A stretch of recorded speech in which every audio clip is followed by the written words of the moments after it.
తిరుప్పావైని ఈ 30 పాశురములను కేవలముగా చదివినా అందరికీ ఆ భాష అర్థం కాదు కదండి.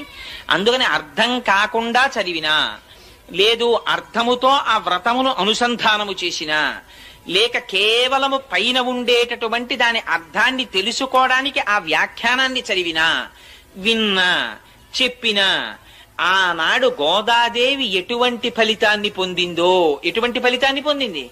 శ్రీరంగనాథుడిలో ఐక్యాన్ని పొందింది.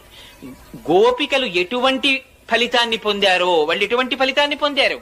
పరమేశ్వరుని నుంచి విడివడవలసినటువంటి అవసరము లేని నిత్య సంశ్లేషాన్ని అనుభవించారు.